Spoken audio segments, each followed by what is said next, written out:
As we all know, nervous systems are of two types, central nervous system and peripheral nervous system.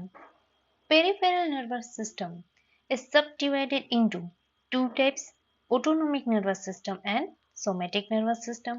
And autonomic nervous system further divided into two types, that is sympathetic nervous system and parasympathetic nervous system.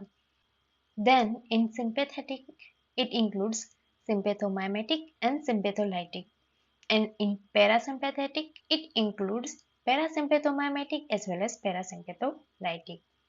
So autonomic nervous system છે એ શું છે, ઇનવોલન્ટરી in nature છે અને આ સિસ્ટમની જે activity છે એ automatically control થતી હોય છે. અને ઓટોનોમિક નર્વસ સિસ્ટમના બે ટાઈપ છે, સિમ્પેથેટિક અને પેરાસિમ્પેથેટિક. તો એમાં જે સિમ્પેથેટિક છે એ મોર વાઇડલી ડિસ્ટ્રીબ્યુટેડ છે as compare to parasympathetic activity. નાવ આપણે જોવાનું છે ફાર્માકોલોજીકલ classification of drugs.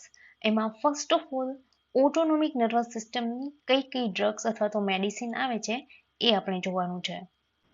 Drugs which is acting on ANS. તો કઈ કઈ ડ્રગ છે કે જે ઓટોનોમિક નર્વસ સિસ્ટમ પર એક્ટ કરતી હોય છે. તેમાં મેઇનલી 8 સબ ક્લાસ આવે છે, રાઈટ. ફર્સ્ટ છે cholinergic drugs, second one is anticholinergic drug, third one is ganglionic stimulant, fourth one is ganglionic blocker. તો આ 4 ટાઈપ છે.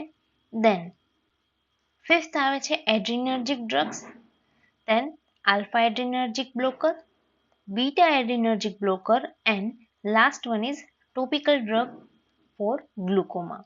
તો આ 8 સબ ક્લાસ છે કે જે ડ્રગ્સ છે ઓટોનોમિક નર્વસ સિસ્ટમ પર એક્ટ કરે છે. નેક્સ્ટ વિડીયોમાં આપણે ફર્ધર એનું ક્લાસિફિકેશન જોઈશું. So stay tune with Kujju pharmacy.